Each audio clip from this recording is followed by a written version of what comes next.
आज हम आपको बताने जा रहे हैं श्री रामधारी सिंह दिनकर जी के जीवन परिचय के बारे में। ठीक है, जो कि हमारे टेक्स्ट बुक में भी दिया हुआ है। इसको पढ़ने से आप बोर्ड परीक्षा में भी आपको सहायता मिलेगी और किसी भी प्रतियोगिता परीक्षाओं में भी आपके लिए बहुत कारगर साबित होगा। इसको पढ़ना माने बहुत ज़रूरी है और ये हमारे देश के राष्ट्र कवि के रूप में भी जाने जाते हैं। इनकी बहुत रचनाएं हैं जिस पर इनको अकादमी पुरस्कार, कई तरह के पुरस्कार इनको मिले हैं। राज्यसभा सांसद भी बनाया गया है इनको, और प्रचारक के रूप में, हिंदी के प्रचारक के रूप में भी रहे हैं, और भारत सरकार के हिंदी के सलाहकार भी रहे हैं। और इस पर हम आगे आपसे अब विस्तार से चर्चा करने जा रहे हैं। तब शुरू करना। रामधारी सिंह दिनकर का जन्म सिमरिया घाट, बेगूसराय जिला, बिहार में हुआ था।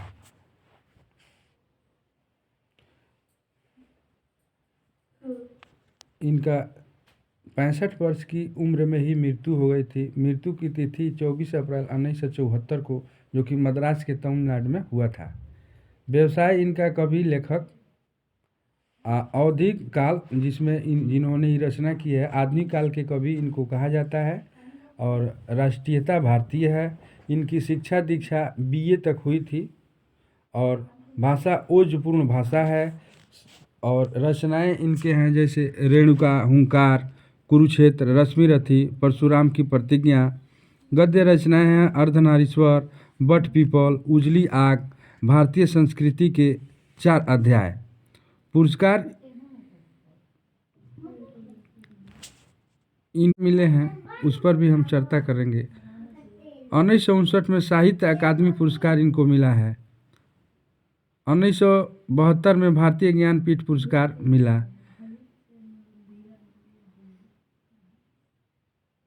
रामधारी सिंह दिनकर का जीवन परिचय हम आपको और विस्तार से बताने जा रहे हैं।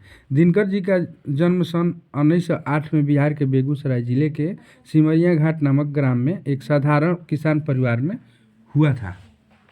इनकी प्रारंभिक शिक्षा घर पर ही हुई, घर की जो पाठशाला बोला जाता है।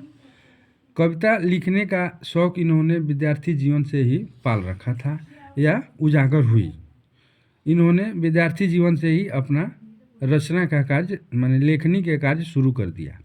हाई स्कूल पास करने के बाद इन्होंने प्राणभंग नामक काव्य पुस्तक की लिखी, जो सन 1929 में प्रकाशित हुई। सन 1932 में बीए पास किए। बीए पास करने के बाद उन्होंने एक उच्च माध्यमिक विद्यालय में प्रधान अध्यापक के पद पर इनको कार्यरत किया गया।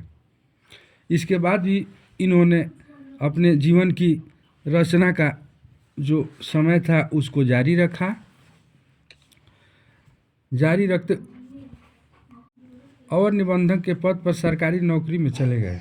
बाद में प्रचार विभाग के निर्देशक के पद पर स्वतंत्रता प्राप्ति के समय तक थे, और स्वतंत्रता की लड़ाई में इन्होंने गांधी जी के साथ और कई देशभक्तों के साथ मिलकर कई रचनाएं की, जो इनकी रचनाएं कई सौ हजार सैनिकों के बल के बराबर काम किया, जो कि जिसके चलते इनको राष्ट्र कवि या ये वीर रस के कवि इनको माना जाता है। इनकी कई तरह की रचनाएं हैं जिसको पढ़ के लोगों के मन में क्रांति पैदा हुई, और देश को आज़ाद कराने के लिए सबके मन में भावना जागृत हुई। उसी समय आज़ादी की लड़ाई चल रहा था। गांधी जी से मिलने के लिए बहुत तरह के लोग आ रहे थे, और इनकी रचनाएं उस पर माने आग में घी का काम किया। बाद में इन्होंने भारत सरकार के हिंदी के सलाहकार के पद पर कार्यरत रहे। इनकी साहित्यिक परिचय है। रामधारी सिंह दिनकर की साहित्यिक परिचय के रूप में हम आपको कुछ बताएंगे और आगे विस्तार से। दिनकर जी आधुनिक युग के एक ऐसे उदयमान साहित्यकार हैं जिन्होंने बाल्यावस्था में से लेकर वृद्धावस्था तक ही हिंदी साहित्य की अनवरत सेवा की है। यह कवि और कुशल गद्यकार के रूप में साहित्य जगत में जाने जाते हैं। इन्होंने गद्य के माध्यम से भारतीय संस्कृति, दर्शन और कला का गंभीर विवेचन प्रस्तुत किया है। साथ साथ ही हिंदी के प्रचार के लिए अस्तुत्य कार्य किया। इस प्रकार दिनकर जी ने हिंदी की महान सेवा की। अतः आधुनिक हिंदी साहित्य के प्रणेताओं में दिनकर जी का स्थान दिनकर के सदृश सर्वोच्च है।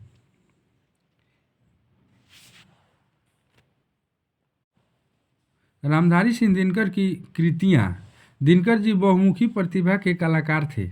अपनी प्रसिद्धि का मूल आधार कविता है, लेकिन गद्य लेखन में भी अब आप पीछे नहीं रहे और अपने अनेक अनमोल गद्य ग्रंथ लिखकर हिंदी साहित्य की वृद्धि की।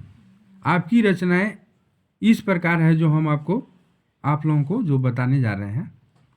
गद्य ग्रंथ: अर्धनारीश्वर, मिट्टी की ओर, रेती के पुल, बट पीपल, उजली आग, भारतीय संस्कृति के 4 अध्याय, हमारी संस्कृति एकता। अब हम काव्य ग्रंथ का बात करेंगे। प्रणभंग, जो इन्होंने सबसे शुरू में लिखा, हाई स्कूल में पढ़ रहे थे तभी इन्होंने इसकी रचना की हुई है। रेणुका, रसवंती, सामधेनी, बापू, हुंकार, जो हमारी आज़ादी की लड़ाई में बहुत कारगर साबित हुआ। रश्मिरथी, परशुराम की प्रतिज्ञा आदि।